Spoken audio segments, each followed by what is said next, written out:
Aqui na TV O Seu, na Ponta dos Cascos de hoje, vai trocar uma ideia com você sobre a relação veterinário-ferrador. Já saiu um vídeo sobre isso comigo e com o Edson Pagotto conversando, mas agora nós colocamos o veterinário e o ferrador juntos conversando. O Dr. Paulo Sanches e o Danilo trocam uma ideia muito legal sobre tudo isso. Assiste aí. Fala aí pessoal, beleza? Hoje eu tô aqui com o Dr. Paulo Sanches, médico veterinário, um grande amigo e parceiro aí de profissão. Vários lugares que eu atendo, ele também atende. Eu preciso muito, né, da informação dele até para poder, né, atuar em vários casos, na verdade em todos eles, né? É ele quem faz o diagnóstico, né, do caso, do esquema, e a gente acaba trabalhando junto, né, doutor? Falar um pouquinho da nossa rotina e da nossa interação, né, é uma coisa muito importante. Eu acho que essa sintonia, né, entre os profissionais que trabalham com os mesmos pacientes, com os mesmos cavalos, ela é super importante. E a todo momento a gente está conversando, né? Então eu passo no Aras, às vezes eu tenho, né, uma diferença, um intervalo entre eu olhar clinicamente aquele paciente e o Danilo um pouco diferente, né? Às vezes eu passo lá 2, 3 vezes por mês, uma vez por semana para ver os cavalos, e o Danilo já tem essa rotina a cada 40 dias, enfim, a depender de cada caso, lógico, né? Importante deixar isso frisado, que tem cavalo que precisa de intervalos menores, né? Então a gente tem essa possibilidade. E hoje ficou muito fácil, né? A comunicação através de, né, o telefone, enfim. Então, estou no Aras, vi o paciente, vi uma certa alteração. Danilo, lembra aquele cavalo assim assado? Percebi que ele está assim, né? Várias vezes a gente se conversa. Danilo, fui ver aquele cavalo, você ferrou ele semana passada, você notou alguma coisa de diferente, né? Então eu acho que os serviços são colaborativos, né? Eu acho que essa troca é super importante, né? Às vezes eu faço assim, eu vou num Aras, tipo, eu fico 2, 3 dias lá, mas de repente ocorreu alguma coisa com o cavalo, né? Ele já entrou em contato comigo, eu faço um esquema na minha agenda aí, dou um jeito, vou lá atender esse cavalo, né? Nem que for fora de hora. Um esquema aí, né, bem flexível também, aí precisou, tamo lá, né? A gente está diretamente atendendo ali o cavalo e o cliente ali ficando contente. É um ganha-ganha, tanto para os profissionais da área quanto para o cavalo, né? Que é o nosso objetivo. Na verdade, o nosso foco é fazer o melhor por eles. Com certeza. E quando a gente consegue unir, né, essa condição, uma condição veterinária e uma condição de podologia, né, a chance de sucesso é muito grande. E sem contar que o lugar onde vocês trabalham, né, na extremidade distal, nos cascos, é uma região extremamente importante para o cavalo, e por ser tão importante, a gente precisa de muito detalhamento de estrutura, detalhamento, você vai fazer um ferrajamento terapêutico, ortopédico, né? A gente faz um estudo do casco, né, do equilíbrio do casco, a gente mensura milímetro para lá, milímetro para cá, faz a diferença na movimentação. Com certeza. Então é preciso de um trabalho super detalhista, né, e super profissional.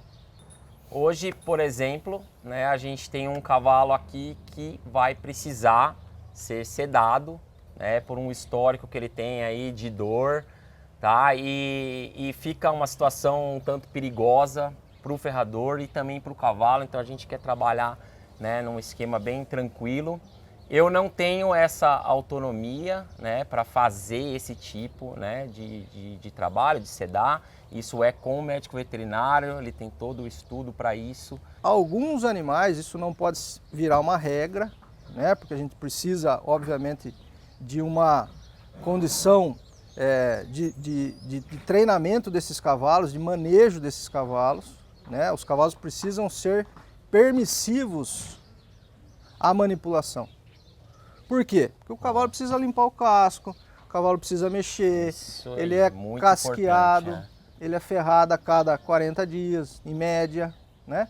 Então ele precisa disponibilizar esse manejo para nós. Alguns animais, por N motivos, né, eventualmente eles são um pouco mais hiperativos, são um pouco mais, sentem um pouco mais, né? Ou seja, eles não permitem essa avaliação precisa que você precisa fazer. Isso aí. E eventualmente, alguns animais precisam passar por um procedimento de tranquilização, de sedação, para que ele consiga, então, permitir que a gente faça as mensurações. Eu falo isso na minha área também, né? Antes de ferrar, de casquear, às vezes a gente precisa utilizar disso para que a gente possa examinar de fato o cavalo.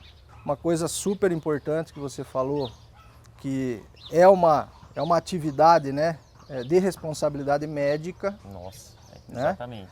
E toda a Exatamente. sedação, toda a tranquilização, além de deixar o cavalo mais permissivo, ele tem os efeitos também que às vezes são indesejáveis. E existem cavalos e organismos e sistemas que não permitem isso. Ou seja, aumenta-se muito o risco. Às vezes você vai fazer uma sedação pensando, óbvio, ninguém vai fazer nada por querer, né? Para prejudicar, enfim, Claro, para trazer não é isso, sim. né? Para trazer sei lá, um problema aí, uma emergência. Mas antes da sedação a gente faz todo um exame físico nesse cavalo para ver se o coração dele permite a sedação, para ver como é que ele está no estado geral, para que a gente possa estudar quais são os produtos que a gente vai utilizar. Então existem alguns produtos no mercado, disponíveis no mercado, e para cada cavalo e para cada situação a gente usa uma estratégia. E isso é individual. Então não existe um protocolo fechado, né?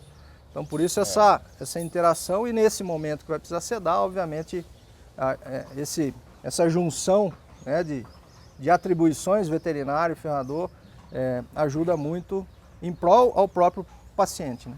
Ele estudou para isso, está preparado para isso, como ele falou, é uma coisa de indivíduo, né? Então não adianta, né? Não tem uma regra, uma receitinha de bolo, vai lá, acabou e tal. E se o cavalo tem algum risco, já tem algum tipo de problema, Exatamente. né? Isso, você pode estar correndo um risco grande, então assim, trabalha em conjunto, né? Cada um na sua área, né? E sem contar na segurança para o seu serviço. Exatamente. Né? Porque você está na linha de tiro. De altos valores, enfim, precisam de mais a responsabilidade. A responsabilidade, né? É gigante, né, em cima disso. Em todos os casos, né, Danilo, a gente tenta escutar todos os lados. Eu tenho uma experiência, o Danilo tem outra experiência, outro colega tem outra experiência. E quando a gente tem a possibilidade de trocar ideia, essa proximidade, né, eu acho que a troca da experiência e um efeito colaborativo, né, do estudo desse caso em específico, acho que faz a gente seguir por uma linha, né? Eu acho que a gente nunca teve nenhum impasse contrário, né? Por exemplo, totalmente fora. Às vezes eu tenho uma ideia que eu acho, clinicamente falando, eu acho que pode ser uma boa. O Danilo vem com a experiência dele, com o entendimento dele, e sugere uma outra situação, né? Talvez, em vez de fazer isso, vamos fazer isso mais isso aqui, né? Ou vamos alterar aqui antes para a gente ver. Sim. Isso é muito percepção, né? Eu acho que a clínica, a podologia, lógico que tem o estudo, tem a teoria, tem o conhecimento, mas tem a percepção, tem o bom senso, né? E vários fatores influenciam, né? Não é simplesmente só a ferradura e o casco, ou só a clínica do cavalo. É o manejo desse cavalo, é a baia que é onde ele fica, é o tipo de piso que ele trabalha. Então são várias informações, né, que a gente precisa processar e, lógico, trazer isso em benefício do cavalo. Hoje a gente sabe que as pessoas estão muito mais municiadas de informação, né? A informação hoje chega muito mais fácil para as pessoas. Então hoje o proprietário é um cara que tem a informação na mão, o treinador é um cara super profissional hoje. Então é muito importante essa interação de toda a equipe, né? Não só veterinário e ferrador, e sim treinador, proprietário, pessoal do manejo, porque, mais uma vez, qualquer alteração, qualquer diferença no dia a dia do cavalo, ele precisa chegar até nós. Então a gente, né, troca a nossa ideia, mas também tem a informação, né, do treinador, tá ali, sentiu alguma coisa diferente no cavalo, o tratador puxa esse cavalo todo dia, conhece muito bem. A correção do detalhe está tão em evidência, tão importante, que essa informação, né, do treinador, por exemplo, que pegou o cavalo, montou e foi para a pista treinar, ele percebe alguma diferença. Olha, Isso. o cavalo diminuiu, percebo que o cavalo está andando um pouquinho com a passada mais encurtada, percebo que ele tem uma certa relutância para um lado ou para o outro, no exercício tal, exercício Y, né? Essa informação é importante para a gente processar e colocar no casco.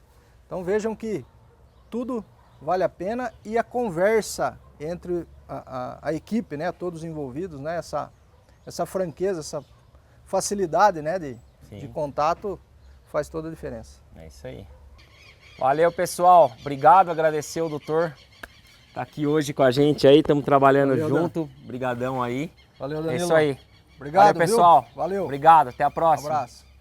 Quando ele chegou, lembra que a gente deu uma investigada? A gente radiografou tudo. Sim. Ele veio com o ferro fechado e veio com a palmilha. Aquela palmilha. Talvez ele tenha passado lá por um período mais agudo, né? Sim. E ele ficou bem todo esse período. Ele se manteve bem pra caramba, né? Esse tempo todo ele tava legal. Só que eventualmente lá, ele talvez não estava trabalhando tanto, né? Aqui Aqui foi mais começa. puxado pra ele, né? E ele dói assim, né?